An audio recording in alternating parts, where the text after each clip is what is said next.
Rabbil alamin wassalatu wassalamu ala asyrafil mursalin nabiyyina wa maulana Muhammadin wa ala alihi wa sahbihi ajma'in wa ashhadu an la ilaha illallah wahdahu la syarikalah wa ashhadu anna Muhammadan abduhu wa rasuluh salawatu rabbi wa salamu alaihi wa ala alihi wa ashabihi wa man sara ala nahjihi wa stanna bisunnatihi ila yaumiddin. Alhamdulillah, puji syukur kita haturkan kehadirat Allah Azza wa Jalla. Di kesempatan pagi hari ini kembali kita melanjutkan kajian rutin dengan membaca buku fikih bermadhab. Dan insya Allah yang akan kita baca masih berkaitan dengan masalah pengantar beristihad. Poin yang ke-10 yaitu kemudahan ijtihad di era digital.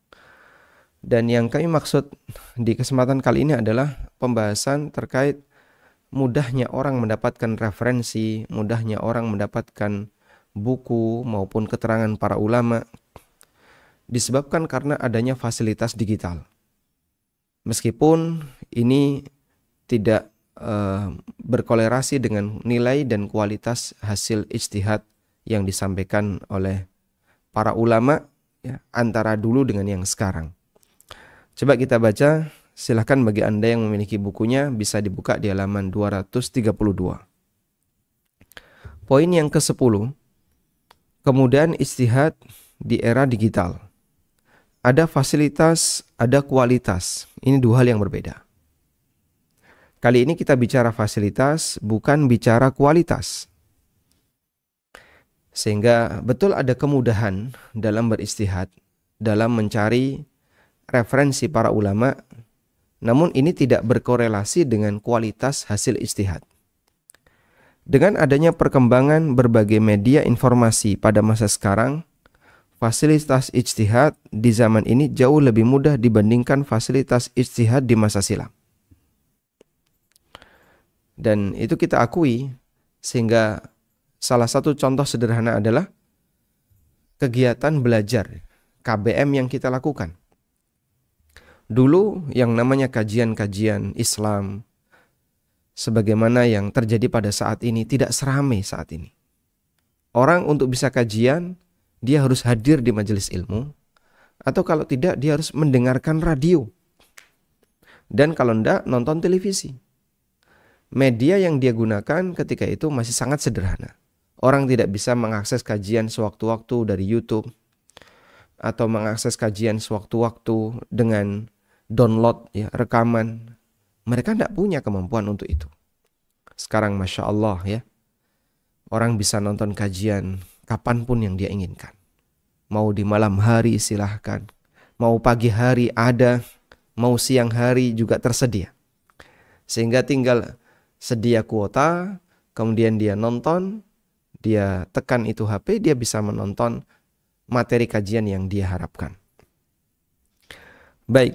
Dan hal yang sama juga terjadi pada ulama ketika berijtihad. Pada masa silam, untuk bisa mendapatkan satu buah hadis, seorang ulama harus melakukan perjalanan yang jauh. Harus melakukan perjalanan jauh hingga ratusan kilometer. Seperti Anda bisa bayangkan ya, melakukan perjalanan dari Khurasan sampai ke Madinah. Berapa jaraknya? Dari Khurasan sampai ke Madinah. Tentu jaraknya sangat jauh. Kalau misalnya kita buka map ya. Berapa sih jarak daerah Khurasan dengan Madinah?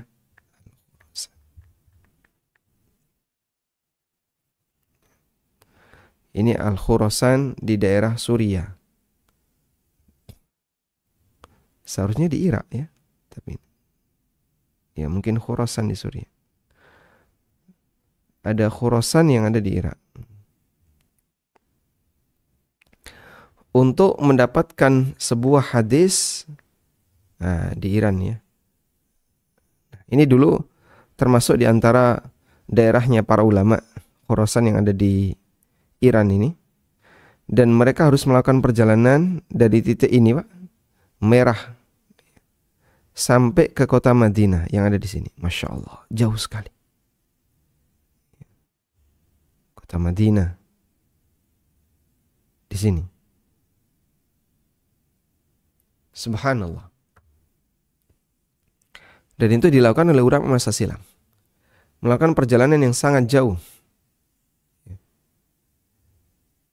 Dari sekitar Asfahan atau sekitar Shiraz sampai ke Madinah. Maka apabila di masa silam ulama mendapatkan sebuah ilmu dan ilmu itu sangat dirawat, karena mereka tahu betapa berharganya nilai sebuah ilmu itu, didapatkan dengan melakukan perjalanan yang sangat jauh dari daerah Siraj sekitar sini ya, sampai ke daerah Madinah ya. Baik, seperti yang pernah disampaikan oleh Asy-Sya'bi rahimahullah, saat ada orang yang mendapatkan hadis dari beliau, lalu Asy-Sya'bi mengatakan, khudh hadzal hadits bila syai', silahkan kau ambil hadis ini tanpa harus mengeluarkan biaya apapun.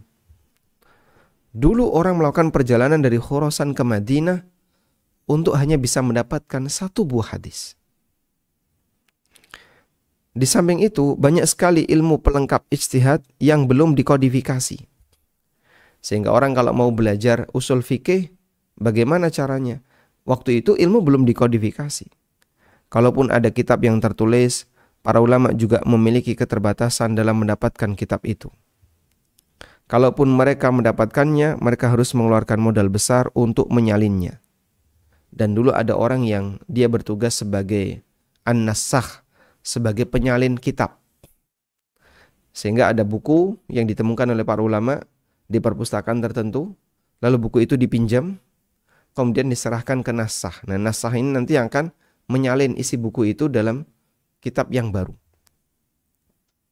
Bagi yang tidak memiliki modal, maka dia harus nyalin sendiri. Bagi yang punya modal, dia bisa serahkan ke tukang tulis ini, lalu tukang tulis ini menulis ulang buku itu. Cepat tulisannya dan bisa dibaca. Az-Zahabi menyebutkan bahwa Imam Ibnu Hazm seorang ulama Andalus yang hidup pada abad 5 Hijriah 456, tidak pernah menjumpai Sunan Tirmidzi. Bahkan menurut beliau, Tirmidzi adalah ulama yang majhul, tidak dikenal. Kenapa? Karena bukunya tidak dikenal. Sampai Ibnu Hazm menyebut Tirmidzi itu majhul karena Ibnu Hazm tidak pernah mendapatkan buku karya Tirmidzi. Masya Allah. Dan masih banyak kejadian yang lain di mana dulu terjadi keterbatasan di kalangan para ulama dalam mendapatkan ilmu, dalam arti mereka harus berjuang keras untuk bisa memilikinya. Dengan munculnya kemudahan media tulis, banyak ulama yang menulis buku-buku yang dibutuhkan dalam beristihad. Kemudian untuk beristihad telah dirasakan oleh para ulama sejak masa silam, karena tafsir Al-Quran dan hadis telah banyak dibukukan. Nah, ketika banyak sekali dibukukan, aksesnya jadi lebih mudah. Kita simak keterangan Az-Zarkashi, salah seorang ulama mazhab Syafi'iyah yang hidup pada abad 8 Hijriah. Beliau mengatakan, "Innahu la yakhfa 'ala man lahu adna fahmin annal ijtihad qad yassarahu Allahu lil mutaakhirin taysiran lam yakun lis-sabiqin." Orang yang punya pemahaman yang sederhana, dia bisa melihat bahwasanya ijtihad telah dimudahkan oleh Allah untuk para ulama mutaakhirin. Taysiran dengan kemudahan lam yakun lis-sabiqin, yang itu tidak pernah dimiliki oleh para ulama pendahulu. Li'anna at-tafsira lil kitabil aziz, karena tafsir untuk kitab Al-Quran qad duwinat wa sarat fil kathrah ila haddin la yumkinu hasruhu. Kitab itu telah dibukukan dan bahkan banyak sekali yang beredar sampai batas tidak mungkin untuk hasruhu, untuk dihitung berapa jumlahnya. Wa sunnatul mutahharah qad duwinat, dan sunnah yang suci yaitu sunnah Nabi SAW juga sudah ditulis. Orang jadi begitu lebih mudah mendapatkan hadis-hadis Nabi SAW. Dan kata Az-Zarkashi, orang awam pun bisa memahami hal ini. Bisa memahami hal ini maksudnya adalah kemudahan ijtihad yang terjadi di kalangan para ulama. Kemudian Az-Zarkashi menyimpulkan, fal ijtihadu 'alal mutaakhirin aisaru ashal minal ijtihadi 'alal mutaqaddimin. Ijtihad bagi ulama belakangan, padahal ini masih di abad 8 Hijriah. Belum ada listrik, Pak. Belum ada mesin fotokopi. Belum ada percetakan seperti yang kita kenal. Mungkin kalaupun ada di Eropa tahun berapa? Terjadi revolusi industri. Pada abad 8 Hijriah, mungkin ada banyak hal yang belum dimiliki oleh kaum muslimin. Berarti 700-an tahun yang lalu. Wala yukhalifu fi hadza man lahu fahmun sahihun wa aqlun sawi. Dan orang yang memiliki pemahaman yang sahih dan akal yang sehat tidak akan menolak hal ini. Jadi kata Az-Zarkashi, di zaman beliau yang masih di abad 8 Hijriah, ya, itu beliau menyaksikan kemudahan ijtihad yang terjadi di kalangan para ulama jika dibandingkan dengan kondisi masa silam. Apalagi kalau kemudian kondisi masa sekarang. Dulu nggak ada internet, dulu tidak ada mesin fotokopi, tidak ada percetakan, dan seterusnya. Tapi kaum muslimin sudah merasakan, kata Az-Zarkashi, kemudahan ijtihad di masa beliau jika dibandingkan di masa silam. Syekh Mustafa Al-Maraghi, salah satu Syekhul Azhar yang wafat pada tahun 1364 Hijriah, menjelaskan aneka faktor pendukung yang menyebabkan ijtihad pada masa sekarang jauh lebih mudah dibandingkan masa silam. Bahwa secara dominan syarat ijtihad kembali kepada 3 disiplin ilmu. Syarat ijtihad secara dominan kembali kepada 3 disiplin ilmu. Ini penting ya. Yang pertama ilmu hadis, yang kedua bahasa Arab, yang ketiga usul fikih. Hadis ini karena dibutuhkan untuk menjelaskan Al-Quran. Kalau Al-Quran kan orang tinggal buka mushaf, ada teks Quran yang tidak berubah. Kalau hadis, orang butuh banyak menghafal. Lalu dia paham bahasa Arab. Kalau nggak paham bahasa Arab, nggak mungkin dia berijtihad. Dan yang terakhir adalah dia paham usul fikih. Ketiga ilmu tersebut telah dikodifikasi oleh para ulama, termasuk ilmu turunannya. Itu bisa kita rasakan dengan adanya banyak buku yang secara khusus membahas berbagai ilmu pelengkap ijtihad. Masya Allah. Sehingga kalau mau beristihad silahkan. Nah, di sini kita cantumkan beberapa buku yang merupakan ilmu pelengkap ijtihad. Yang pertama, buku yang mengumpulkan tafsir dari ayat Al-Ahkam. Ayatul Ahkam, ayat-ayat yang berisi tentang hukum. Ayat-ayat seputar masalah hukum itu membahas tentang batasan yang diberikan oleh Allah Subhanahu wa taala. Kemudian yang kedua, ada buku yang mengumpulkan ahaditsul ahkam, hadis-hadis yang khusus masalah hukum. Kemudian ada referensi tentang nilai validitas terhadap hadis. Ini hadis sahih atau tidak? Di zaman sekarang ada.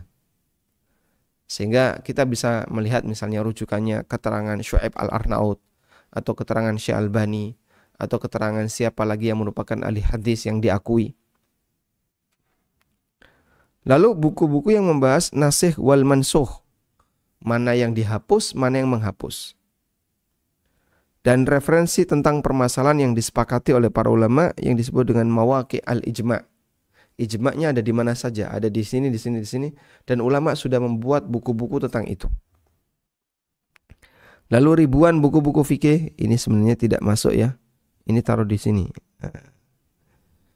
Lalu ribuan buku-buku fikih yang ditulis oleh para ulama dan yang belum diterjemahkan ke dalam bahasa Indonesia masih sangat banyak. Demikian pula rujukan ilmu usul fikih dan kajian dari latar belakang bahasa. Sehingga ilmu usul fikih sudah dibukukan, kajian tentang bahasa sudah ada, orang tinggal milih, Anda mau mulai belajar dari buku apa? Artinya kemudahan itu sudah ada, tinggal selanjutnya bagaimana kita menyikapinya. Dengan demikian, untuk mendapatkan ilmu pendukung ijtihad, seorang thalibul ilmi, seorang pembelajar, bisa mengakses kitab-kitab yang dibutuhkan yang telah dikodifikasi oleh para ulama. Baik.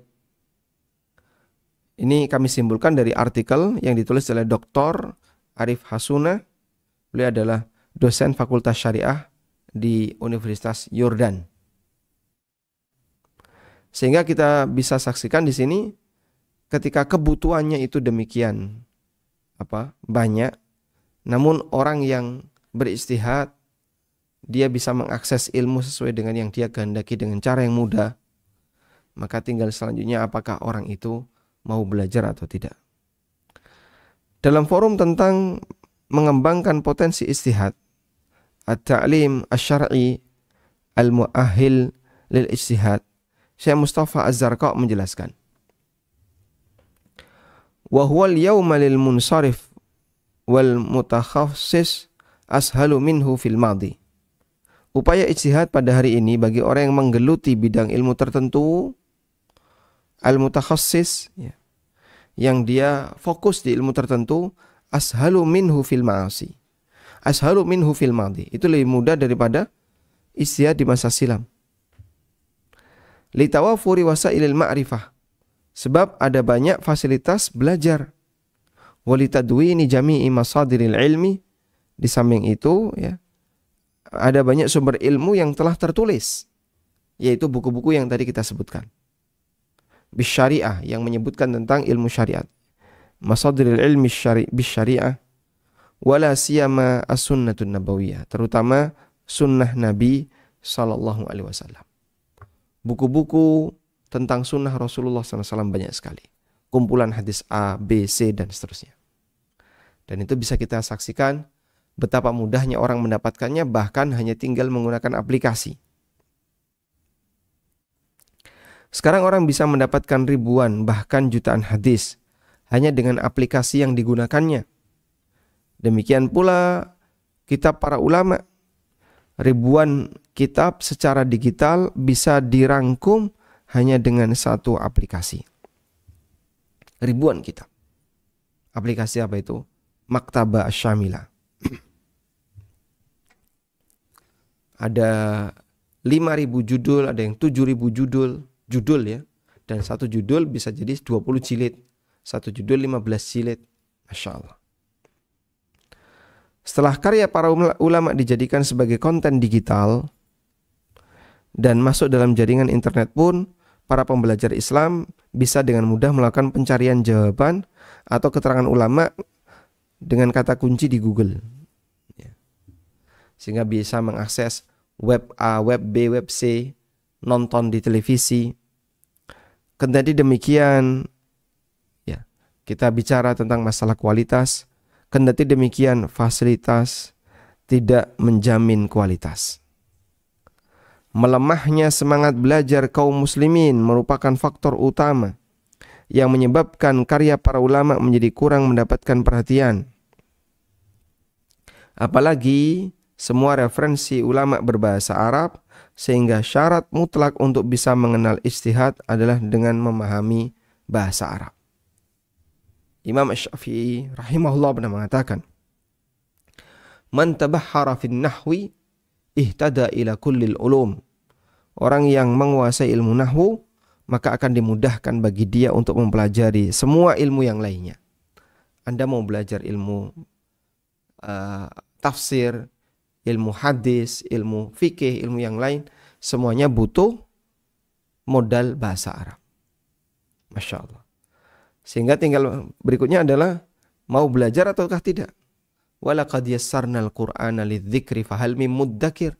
Sungguh kami telah mudahkan Al-Qur'an untuk diambil peringatan. Fahal mim muddakir, tinggal apakah mereka mau belajar atau tidak. Fasilitas itu sudah sangat banyak. Orang untuk belajar bahasa Arab, dia tidak harus berangkat jauh. Di sekitar rumahnya ada, di dekat rumahnya ada.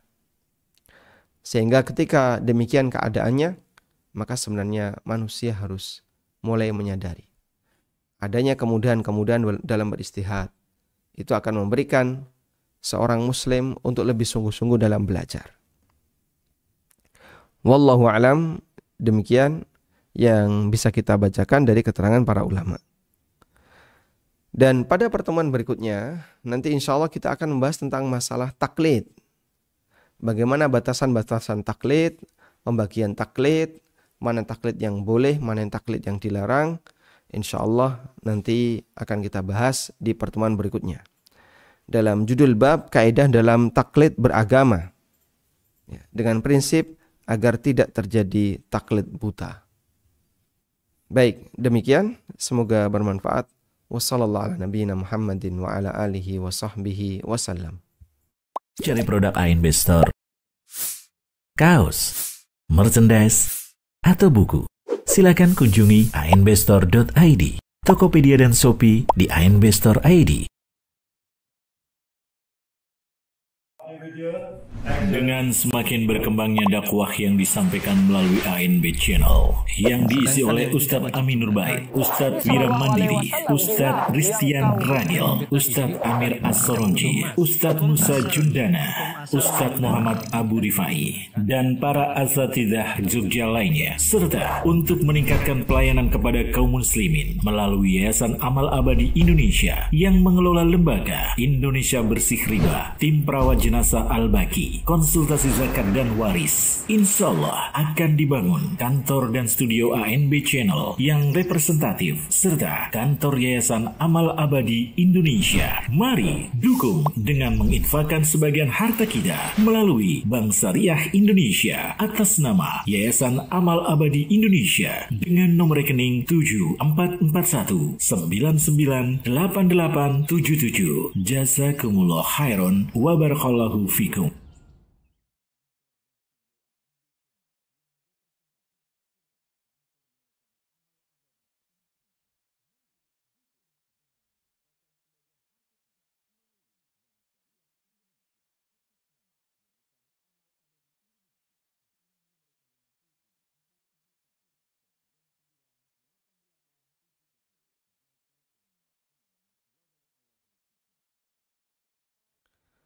Baik, alhamdulillah. Selanjutnya kami persilahkan bagi Anda yang mau bergabung. Baik, silahkan. Putus ya. Nah.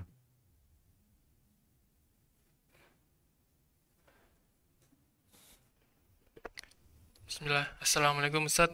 Waalaikumsalam warahmatullahi. Izin bertanya tentang sholat Ustaz. Manakah yang benar, sholat khusyuk dengan memikirkan atau membayangkan kita sedang dilihat atau diawasi oleh Allah, ataukah sholat khusyuk dengan memikirkan gerakan, bacaan, sehingga tidak ada pikiran atau bayangan dilihat atau diawasi oleh sesuatu? Mohon penjelasannya ya Ustaz. Syukron. Barakallahu fikum.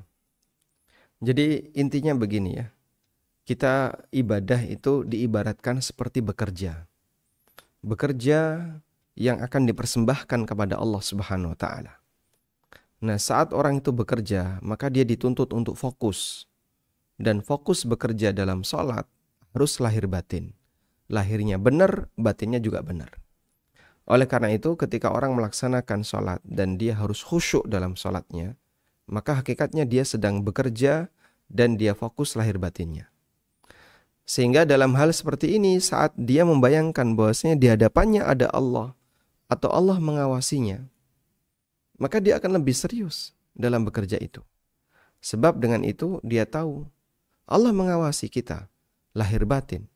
Maka dia akan sesuaikan semua gerakannya, bacaannya dengan sunnah Nabi SAW. Dan yang kedua, dia berusaha untuk hatinya fokus, tidak lari kemana-mana. Karena dia tahu Allah Subhanahu wa ta'ala mengawasinya.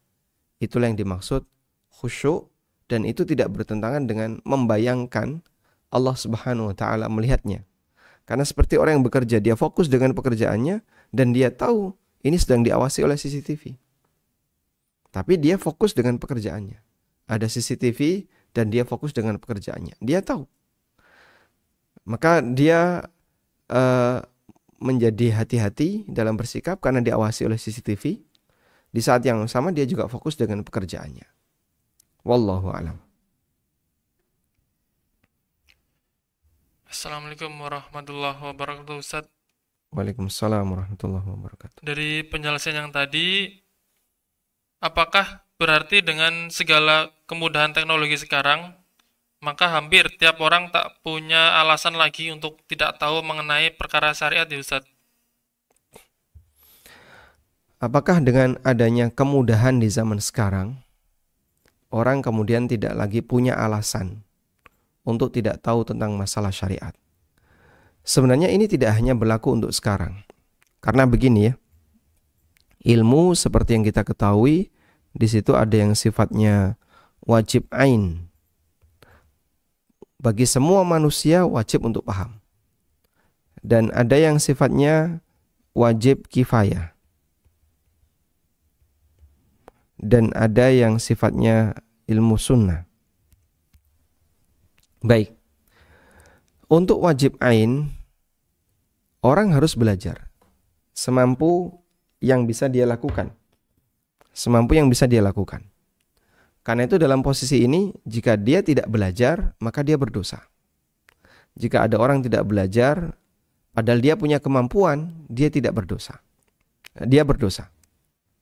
Karena dia punya kemampuan sementara dia tidak mau belajar. Baik itu di era digital maupun di era sebelumnya.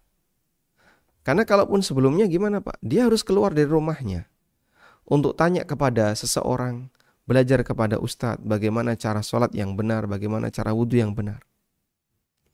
Dan dia tidak boleh membiarkan dirinya dalam posisi tidak tahu dalam masalah ini. Sehingga insya Allah untuk ilmu yang sifatnya wajib ain, ya, ilmu yang sifatnya fardu ain, ketika itu menjadi fardu ain, maka wajib bagi setiap hamba untuk mempelajarinya. Baik di era digital maupun di era masa silam. Tapi kalau ilmu sifatnya sunnah atau fardu kifayah, tidak wajib bagi masing-masing individu untuk kemudian memahami ilmu tersebut. Wallahu a'lam. Baik, silahkan. Assalamualaikum. Waalaikumsalam warahmatullahi wabarakatuh. Silahkan. Ini Ustaz tanya masalah sujud seorang laki-laki dan wanita itu apakah sama sujudnya Ustaz? Baik, cukup. Ya, syukran. Assalamualaikum warahmatullahi wabarakatuh. Waalaikumsalam warahmatullahi wabarakatuh. Anda perhatikan hadis ini. Nabi SAW bersabda, "Sallu kama ra'aitumuni usalli." Salatlah kalian sebagaimana kalian melihatku salat. Salatlah kalian sebagaimana kalian melihatku salat. Nabi SAW perintahkan agar kita melaksanakan salat sebagaimana salat yang dikerjakan oleh Nabi SAW. Tayyib. Dan Nabi SAW adalah seorang lelaki. Sementara hadis ini berlaku umum. Ini berlaku umum karena beliau tidak menyebutkan pengecualian. Maka berlaku bagi laki-laki maupun wanita. Ini kaidah yang pertama. Oleh karena itu, jika di situ ada pengecualian, tentu Nabi SAW akan memberikan pengecualian. Dan syariat akan memberikan pengecualian. Wanita tidak masuk dalam hadis ini. Nah, itu mungkin beliau akan memberikan penjelasan. Karena ketika beliau menyampaikan ini, dan beliau tidak memberikan batasan, ini bagi laki atau perempuan, menunjukkan bahwasanya ini berlaku untuk umum.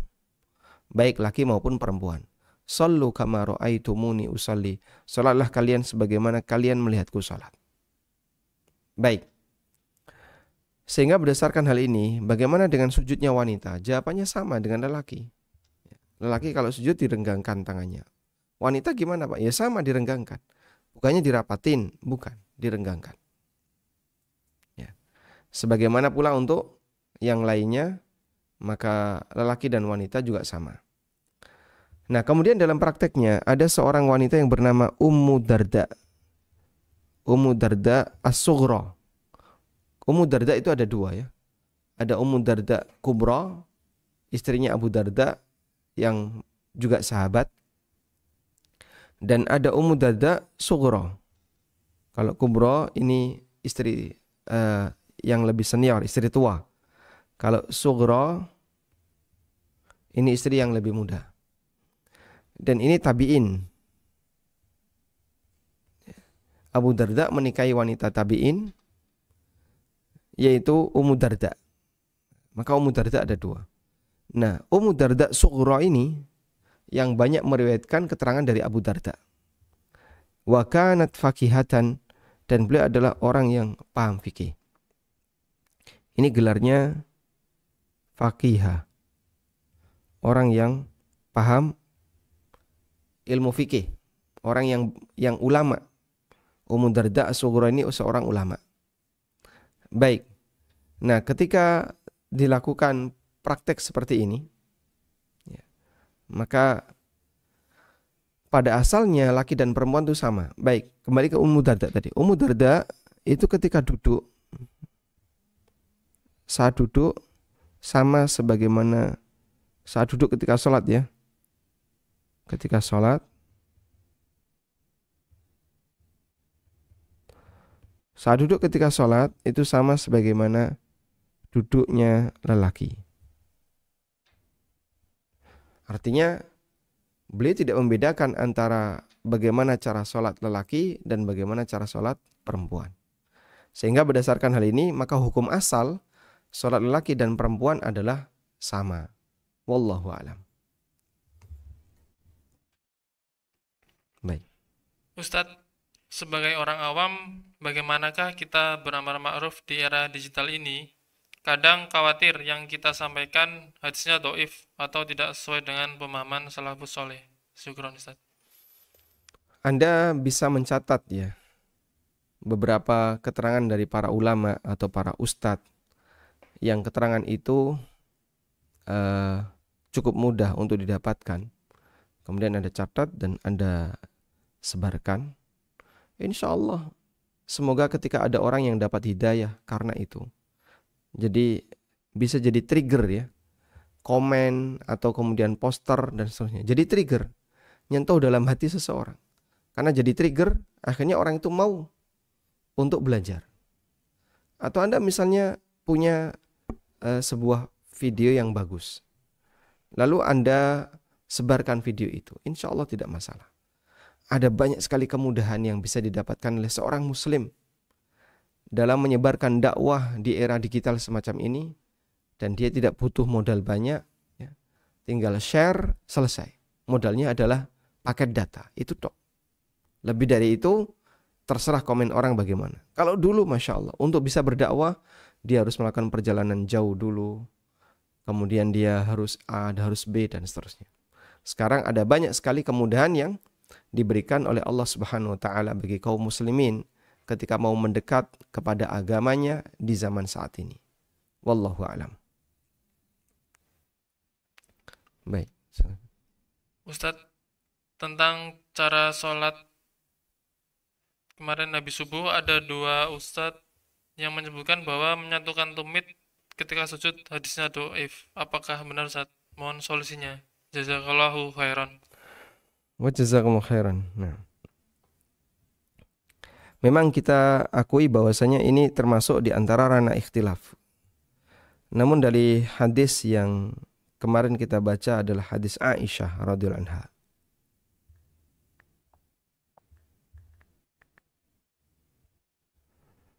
Hadis Aisyah radhiyallahu anha di mana Aisyah mengatakan, nah,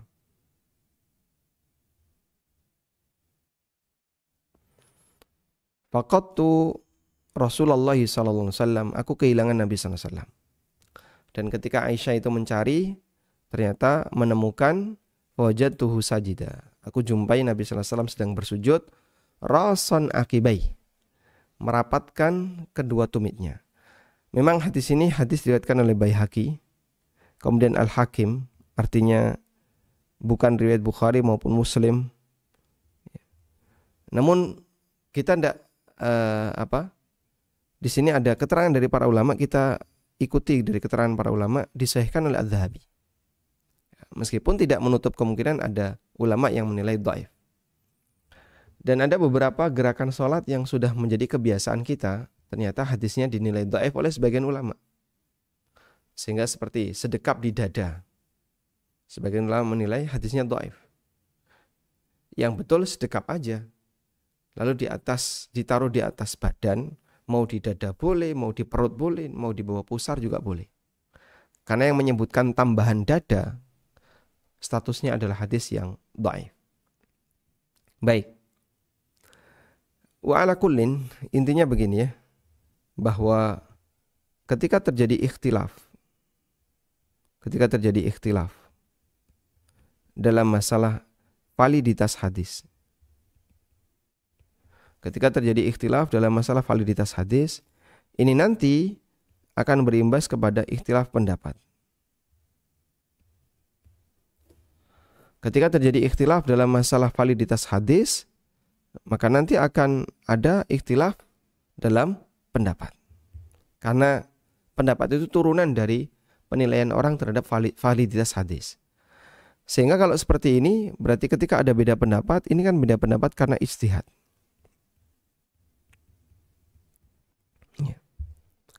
Yang satu menilai sahih, yang satu menilai dhaif dengan menggunakan ijtihad dari masing-masing, dan mereka berhak untuk itu. Maka kalaupun ada yang berpendapat A, berpendapat B, prinsip yang lebih tepat adalah saling menghormati dan tidak sampai menjadikan itu sebagai sumber permusuhan. Wallahu a'lam.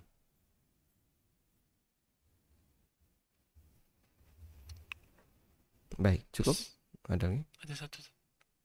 Assalamualaikum warahmatullahi wabarakatuh, Ustaz. Waalaikumsalam warahmatullahi wabarakatuh. Afwan, izin bertanya di luar tema. Baik, kita angkat dulu telepon. Silahkan. Anda sudah terhubung. Waalaikumsalam. Barakallahu fiik. Silakan, Bapak. Oh, gini. Saya mau menanyakan.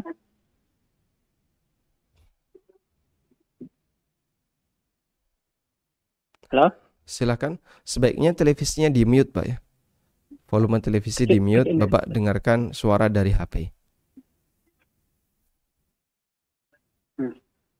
Kecil dulu. Nah, jadi begini Paknya. Di dalam kebiasaan di sini, ini kan boleh untuk dalam sholat boleh kan? Silakan, gimana? Oh, kan pertanyaan tentang sholat, silakan. Kalau tidak misalkan masalah. dalam sholat ada kan udah berjalan jamaah itu. Nah, tahu pas kita datang sebagai masbuk lah gitu istilahnya gitu. Udah rakaat kedua lah gitu kita datang. Nah, setelah berselang datang lagi masbuk satu lagi di samping saya gitu. Nah, setelah selesai salam imam yang tadi, tahu-tahu yang makmum yang datang dengan saya yang masbuk tadi mundur ke belakang dan menjadikan saya sebagai imam. Baik. Itu boleh apa tidak itu? Masya Allah. Baik. Cukup, Bapak? Iya, cukup. Barakallahu fikum. Baik. Saya sendiri tidak tahu ya dari mana asal mula praktek seperti ini. Ya. Sehingga ini cukup banyak di masyarakat ya. Ini imam. Ya. Ini imam, kemudian ini makmum. Atau bahkan begini ya. Ini imam, lalu ini makmum. Begini. Nah, ketika imamnya sudah selesai, lalu tiga makmum ini karena semuanya masbuk, baik M1, 2 maupun 3, semuanya masbuk, maka mereka berdiri bareng-bareng. Baik, Kalau kemudian M ini masbuk yang paling kecil nilainya, misalnya masbuk 1 rakaat, M1 masbuknya 2 rakaat, M2 masbuknya 3 rakaat. Nah, M1 ini karena dia masbuknya 1 rakaat, dia bangkit. M1 dan 2 juga sama. Lalu dari 3 ini siapa yang lebih berat jadi imam? Siapa yang lebih berat jadi imam? Ya pokoknya terserah dari salah satu 3 itu. Ya tidak bisa, penentuannya bagaimana? Penentuannya bagaimana? Baik, agar M1 yang jadi imam, M1 kurang 2 rakaat. Oh kalau begitu M2 yang jadi imam. Kalau M2 yang jadi imam, terus M1 dan M3 gimana? Mundur di belakangnya. Nah yang jadi masalah andaikan itu terpisah ya. Ini imam, lalu ini ada jamaah yang panjang, shaf ya. Ini shaf 1 aja ya. Ini posisi imam. Dah, di sini ada masbuk. Di sini juga ada masbuk.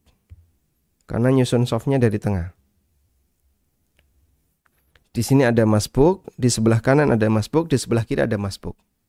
Yang ini orang duduk berzikir. Apa yang bisa Anda bayangkan ketika terjadi kayak gini?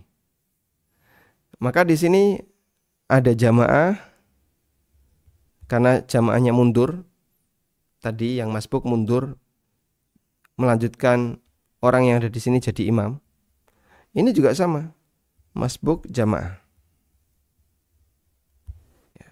Ketika terjadi seperti itu, maka bingung nanti yang di sebelah kanan ataukah yang di sebelah kiri yang akan jadi imam. Padahal dua-duanya nggak bisa berkomunikasi. Makanya praktik seperti ini jadi muncul keanehan. Ini akan menimbulkan banyak sekali turunan-turunan masalah ketika orang mempraktikkan tadi ya. Masbuk tiba-tiba salah satu belakang mundur ke belakang, lalu yang satunya jadi imam. Akan menimbulkan banyak masalah. Dan syariat tidak mungkin bertentangan antara satu dengan yang lain. Walau kana min indi ghairillah lawajadu fi ikhtilafan katsira. Kalau Al-Qur'an itu turun dari selain Allah, maka engkau akan jumpai ada banyak perselisihan di sana. Namun itu tidak terjadi dalam syariat kita. Wallahu a'lam. Cukup, silakan. Assalamualaikum Ustaz. Waalaikumsalam warahmatullahi. Ustaz mohon dibantu jelaskan dalam buku fikih bermazhab di halaman 20 pada alinea terakhir. Jazakallahu khairan Ustaz. Baik, coba kita buka fikih bermazhab halaman 20. Alinea yang terakhir.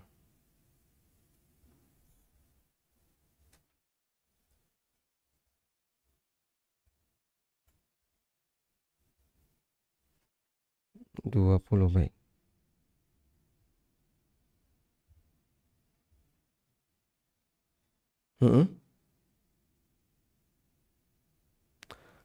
Kita menemukan sebuah hadis ya. Sebagai contoh, ada satu hadis yang sangat ma'ruf di tengah kaum muslimin di negeri ini. Barang siapa yang bergembira dengan hadirnya bulan Ramadan, jasadnya tidak akan tersentuh api. Saya pernah mendapatkan kiriman melalui WhatsApp dengan redaksi yang sama, namun nama bulannya diganti. Barang siapa yang bergembira akan hadirnya bulan Rajab, jasadnya tidak akan tersentuh api. Ada juga yang ganti bulan Rabiul Awal. Barang siapa yang bergembira dengan hadirnya bulan Rabiul Awal, jasadnya tidak akan tersentuh api. Ini yang dimaksud, yaitu realita di lapangan, di mana orang mengirim WA melalui media sosial, tapi kontennya nggak benar.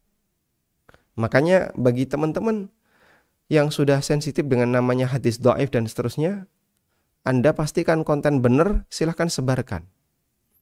Hadis riwayat Bukhari Muslim itu konten yang benar. Keterangan para ulama berkaitan dengan konten itu, misalnya ada keterangan Ibnu Hajar dan seterusnya, silahkan itu disebarkan. Sebab masyarakat begitu mudah menyebarkan apapun melalui medsos termasuk menyebarkan hadis palsu. Terkadang ada orang yang membuat artikel lalu dia tambahkan hadis palsu di sana untuk meyakinkan para pembaca. Sebab kalau ada hadisnya, artikel itu ratingnya naik.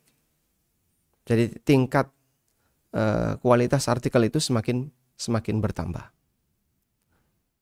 Baik, justru ini bisa kita jadikan sebagai motivasi. Kalau orang awam yang mereka nggak ngerti tentang masalah hadis, begitu semangat menyebarkan berita-berita bohong, hadis-hadis dusta, dan seterusnya. Maka para talibul ilmi, Anda yang belajar ilmu agama, yang paham tentang batasan hadis sahih dan dhaif secara umum, Anda bisa sebarkan ilmu yang Anda punya untuk menjejali ya. Ada orang-orang yang dia suka menyebarkan hal yang tidak bermanfaat. Wallahu a'lam. Baik. Ustadz, izin melanjutkan tentang pembahasan imam dan makmum tadi. Bagaimanakah Ustadz jika sholat subuh yang hadir 2 ikhwan dan 2 akhwat dengan pembatas tinggi 170 cm. Imam dan 1 jamaah ikhwan posisi jejer atau seperti sholat berjamaah biasa? Jejer ya, dalam posisi ini jejer. Sebab kalau dia berada di belakang nanti dia sendirian. Maka imam laki dan laki-laki ini jejer. Nanti yang ibu-ibu di belakang jejer juga. Sehingga dalam posisi ini makmum jejer dengan imam karena mereka cuma berdua.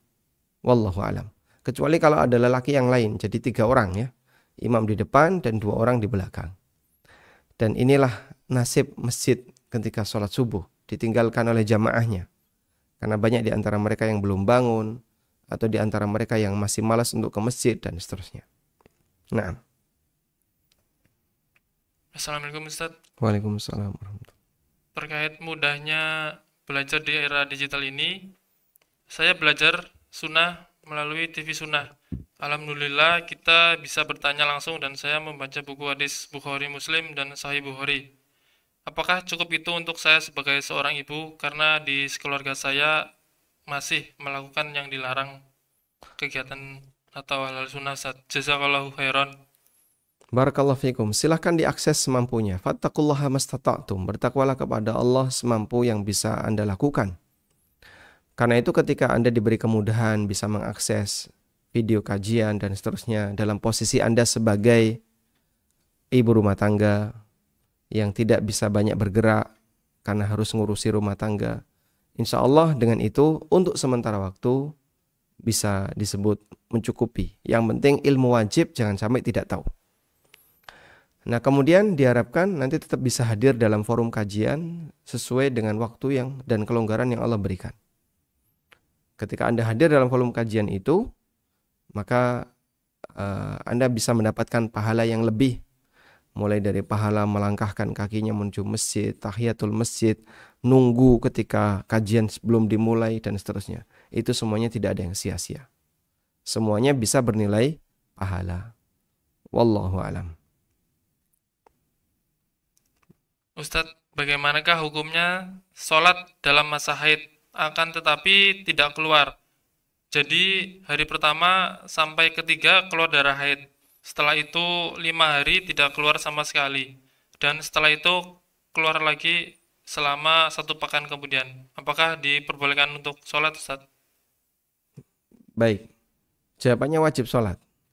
Karena haid itu dijelaskan dalam Al-Quran. Yas'alunaka 'anil mahid qul huwa adzan fa'tazilun nisaa fil mahid. Mereka bertanya kepadamu wahai Muhammad tentang masa haid. Qul katakanlah huwa adza. Haid itu kotoran. Artinya selagi keluar darah kotor itu, darah haid, maka status Anda haid. Kalau nggak keluar berarti tidak haid. Keluar 3 hari terus setelah itu putus selama sekian hari, maka selama putus itu Anda wajib sholat. Sebagaimana layaknya orang yang tidak haid. Meskipun nanti keluar lagi. Sebab putus di sini ketika sudah tidak ada darah, maka berarti status Anda adalah wanita yang kembali suci. Oleh karena itu, mandi junub haid, kemudian melaksanakan sholat dan ibadah-ibadah yang lainnya. Wallahu a'lam. Walhamdulillahirabbil alamin. Demikian yang bisa kita bahas, semoga bermanfaat. Wa sallallahu ala nabiyyina Muhammadin wa ala alihi wa sahbihi wa sallam. Wa akhiru da'wana anil hamdulillahi rabbil alamin. Wassalamualaikum warahmatullahi wabarakatuh.